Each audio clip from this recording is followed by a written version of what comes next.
வாங்கிட்டு வர சொன்னா காய் வாங்கிட்டு வந்திருக்காங்க. என்ன வெஜ் பிரியாணி செய்வோமா? சரி, எப்படியும் பிளான் போட்டிருப்ப நீ ஈஸியா முடிக்கிறதுக்கு. இல்ல கேக்குற என்ன செய்வோம்னு கேட்கணும். வெஜ் பிரியாணி செய்யலாமான்னு கேக்குற பாரு. எனக்கு சாப்பிடணும். இல்லம்மா முள்ளங்கிலாம் வாங்கிட்டு வந்திருக்காங்க. பீட்ரூட் முள்ளங்கி சாம்பார் வைக்கிற மாதிரி தான் எல்லாம் இங்கே பாரு காய் எல்லாம் வாங்கிட்டு வந்திருக்காங்க. கேரட்டு பீன்ஸு உருளைக்கிழங்குன்னு பாரு.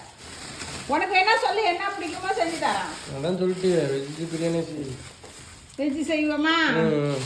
ஏன்னா இங்கே பாரு வெஜ் பிரியாணி செய்வோன்னு கொஞ்சோண்டு பச்சை பட்டாணி ஊற வச்சேனா எல்லாம் ரெடியா வச்சுக்கிட்டு தான் என்ன செய்யலாமான்னு கேக்குறியா? வேற உனக்கு நீ என்னமோ சொல்லுவிய டயட்ல இருக்கன்றிய, அதுக்காக இந்த பாரு ஒரு சூப்பு வச்சு சாயந்தரத்துக்கு ஒரு சுண்டல் பண்ணுவோன்னுட்டு இதெல்லாம் ஊற வச்சிருக்கா. அப்ப எனக்காக நீ வெஜ் பிரியாணி சாப்பிடு. ஏம்மா புதினா வாங்காம வந்திருக்காங்கம்மா. பிரியாணினா புதினா போட்டாதான் நல்லா இருக்கும். சரி சரி, நான் போய் வாங்கிட்டு வரேன். வாங்கிட்டு வரியா? டீ வாங்க போறீங்களா? ஆமா சரி. வணக்கம், வாங்க. ரொம்ப நாளா ஆயிட்டு நான் வீடியோ போட்டேன். ஏன்னா எங்க பையெல்லாம் மலைக்கு போயிருந்தது ஐயப்பன் கோயிலுக்கு. அதனால நான் வீடியோ போட முடியல. போயிட்டு வந்தாச்சு.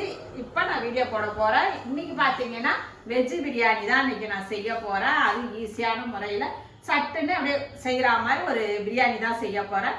வாங்க அது எப்படி செய்யறதுன்னு பாத்திரலாம். இதெல்லாம் புதுசா வாங்கினதா? இல்லையே, இதை எங்கேயோ பார்த்த மாதிரி இருக்கே. ஊருக்கு போனோம்ல சென்னைக்கு. அண்ணி வீட்டுல தூக்கிட்டியா? ஆமா, எங்க பொண்ணு வீட்டுக்கு போனோமா. அப்ப கோயிலுக்கு எல்லாரையும் அனுப்பி விடுறதுக்கு எங்க பொண்ணு வீட்டுல இருந்தது. அதாவது ஒரு 5 செட்டப் இருந்தது. இது மாதிரி ஒரு 5 பெருசு சின்னதுன்னு இருக்குமா, அது மாதிரி 5 இருந்தது. அவங்க எங்க பொண்ணு என்ன சொன்னாங்க, மாமா நீங்க தான் யூடியூப்புக்கு போய் எல்லாம் பிரியாணிலாம் செஞ்சு போலாம், அகலமாவும் இருக்கு, நீங்க ஒண்ணு எடுத்துட்டு போங்கன்னாங்க. சரி எடுத்துட்டு வந்துட்டோம். நீங்க இதுல செஞ்சிடவா? இந்த பாத்திரத்துக்காக தான் நீ பிரியாணியே செய்யற. பிரியாணிக்காக அந்த பாத்திரம் எடுக்கல. உண்மைதான்மா. சரி ஏமா ஆசையா கொடுத்துருக்கா. ஏங்க நீங்களே சொல்லுங்க, ஆசையா பிரியாணி செய்யலாமா, நீங்க எடுத்துட்டு போங்கன்னு சொல்லியிருக்கேன் எங்க பொண்ணு. அதுக்கு நம்ம செஞ்சிடணும்ல. இன்னைக்கு இதுல தான் நீங்க செய்ய போறேன். எப்படி செய்வோம்னு பார்ப்போம் வாங்க. நல்லா இருக்கும், அதில் உதிரி உதிரியா இருக்கும். ஆனால் அங்கதாமா இருக்கு இல்ல உனக்கு. இதுக்கு மூடி பாரு, இன்னும் பெருசெல்லாம் இருக்கு. நான் தான் இது போறோம் அப்படின்னுட்டு நல்லா வெயிட்டாகவும் இருக்கு.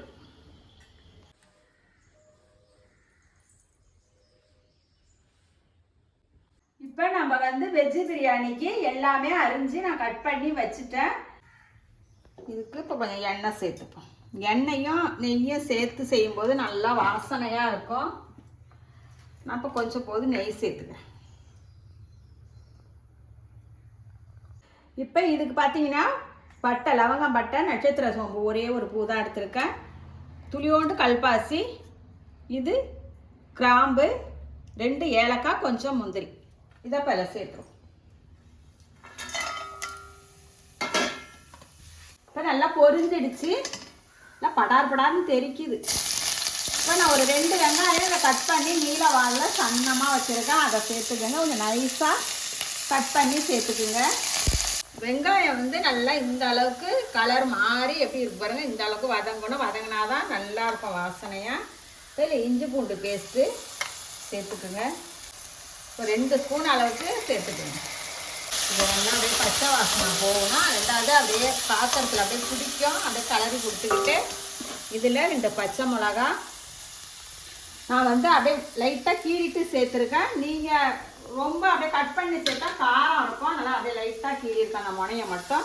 இதில் அந்த புதினாவை அப்படியே கிள்ளி சேர்த்துங்க. நல்லா கிள்ளிட்டு சேர்க்கும்போது நல்ல வாசனையாக இருக்கும்மா. இப்போ இதுக்கு நான் ஒரு 2 தக்காளி நான் மாதிரி கட் பண்ணியிருக்கேன். இதையும் அதில் சேர்த்துருவோம். உப்பு சேர்த்தோம்னா கொஞ்சம் நல்லா குழைவாக வதங்கி வந்துடும். இப்போ இது நல்லா இந்த அளவுக்கு நல்லா குழைய மசிஞ்சிட்டு பாருங்கள். தக்காளி எல்லாமே இந்த அளவுக்கு வதங்கிட்டு இதில் கொஞ்சமாக மஞ்சள்தூள், கொஞ்சம் மல்லித்தூள், தனியான மிளகாத்தூள். இது பார்த்தீங்கன்னா பிரியாணி மசாலா நான் வீட்டிலே ரெடி பண்ண தூள் தாங்க இது. நீங்கள் கடையில் வாங்குறதா இருந்தால் கொஞ்சமாக கரம் மசாலாவும் சேர்த்து செய்யுங்க, நல்லாயிருக்கும். இப்போ இதை அப்படியே சேர்த்துரும். ரொம்ப கரிஞ்சிடும். இப்போ கொஞ்சமாக மல்லி இலை. இப்போ இதில் பீன்ஸு, கேரட்டு, உருளைக்கிழங்கு எல்லாத்தையும் இதில் நம்ம ஒன்றா சேர்த்துருவோம். இதில் இப்போ பச்சை பட்டாணியும் நம்ம சேர்த்துருவோம். நான் பார்த்தீங்கன்னா இந்த மசாலாலாம் நான் வந்து அரிசி கம்மியாக எடுத்துருக்கிறதுனால நான் மசாலாலாம் கம்மியாக சேர்த்துருக்கேன். நீங்கள் அரிசிக்கு தகுந்ததை நீங்கள் கூட்டி குறைச்சி சேர்த்துக்கணும். இப்போ இதில் வந்து நம்ம பிரியாணிக்கு தேவையான உப்பு நான் சேர்த்துக்கிட்டேன். இதில் இப்போ தயிர், ரொம்ப புளிப்பு இல்லாத கெட்டி தயிராக ஒரு 2 ஸ்பூன் அளவுக்கு சேர்த்துக்குங்க. இது நல்லா எல்லாம் வதக்கி கொடுத்தாச்சு. இதில் நீங்கள் வந்து நான் கெட்டி பாலாக இந்த அளவுக்கு எடுத்து வச்சுருக்கேன். ஒரு பார்த்துக்கோங்க, ஒரு 1/4 டம்ளர் அளவுக்கு இருக்குமா இருக்கும். இதை வந்து நம்ம அதில் சேர்த்துருவோம். தேங்காய் பால் சேர்த்து செய்யும்போது பிரியாணி சூப்பராக இருக்கும். நம்ம வெஜ்ஜு பிரியாணின்னு இல்லை, நான்வெஜ்ஜுக்கு இதை தேங்காய் பால் சேர்த்து செய்யும்போது டேஸ்ட்டு அருமையாக இருக்கும். அதை மாதிரி ஒரு டைம் நீங்கள் தேங்காய் பால் சேர்த்து செஞ்சு பாருங்கள். நான் வந்து 2 கப்பு அரிசி எடுத்திருக்கேன், பாஸ்மதி ரைஸ் எடுத்திருக்கேன். 1க்கு 1.5 தண்ணி அளவு, நான் 2 கப்புக்கு 3 அளவு தண்ணி எடுத்திருக்கேன். இப்போ இதில் சேர்த்துருவோம். இப்போ ஒரு மூடி போட்டு நல்லா தளன்னு ஒரு கொதி வரட்டும். தண்ணி வந்து நல்லா கொதிக்கணும். இதில் வந்து ஒரு பாதி லெமன் கொஞ்சமாக பிழிஞ்சு விட்டா போதும். நான் 2 கப்பு பாஸ்மதி ரைஸ் வந்து நல்லா ஒரு 2 டைம் கழுவிட்டு ஒரு 20 நிமிஷம் ஊற வச்சு எடுத்துருக்கேன். இதில் சேர்த்துருவோம். இது அப்படியே நல்லா கலந்து கொடுத்துருங்க. இப்போ நல்லா கொதிச்சு வந்து தண்ணிலாம் கொஞ்சம் நல்லா வற்றி வந்துட்டு பாருங்கள். அரிசி வந்து நல்லா ஒரு 3/4 பாகம் வேகணும் நமக்கு. இப்போ தண்ணி இந்த அளவுக்கு வற்றி வந்துட்டு இந்த அளவுக்கு இருக்கணும் பாருங்கள். அரிசி மேலே அப்படியே தண்ணி கொஞ்சமாக தெரியணும்.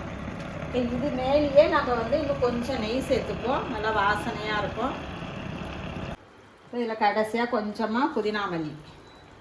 இப்போ இது மேலே நம்ம வந்து ஒரு இலையை போட்டு, வாழை இலையை போட்டு நம்ம அப்படி மூடி வைக்கும்போது நல்ல ஒரு வாசனையாகவும் இருக்கும். இப்போ இந்த தோசைக்கல் மேலே நல்லா சூடு பண்ணி இது மேலே வச்சு இப்போ தம்மில் போடணும். இப்போ இதை தூக்கி நம்ம வச்சுட்டோம். இப்போ தம்மில் போட்டுட்டோம். இது ஒரு 10 நிமிஷம் இருந்தால் போகிறோம். இங்கே வருமா வாழலை வாசனை பாரு. இப்போ ரெடி ஆகிட்டு எப்படி இருக்கு பாருங்க. அட பொல பொலன்னு இருக்குல்லம்மா, சூப்பராக ரெடி ஆயிடுச்சு. இது மேலே அப்படியே கொஞ்சமாக மல்லி இலையை தூவி விட்டுரும். நல்லா பொலன்னு இருக்கு பாருங்க. நல்லா இருக்குல்லம்மா, வாசனையே சூப்பராக இருக்கும். நெய் வாசனை, நெய் கொஞ்சம் சேர்க்கும்போது நல்லாயிருக்கும். இது எப்படி இருக்கு பாரு. இதுக்கு வந்து தொட்டு சாப்பிட நான் அன்னைக்கு வெங்காயம் தாங்க, ஆனியன். இதுதான் பிரியாணினாவே ஆனியன் வச்சாதான் நல்லாயிருக்கும்.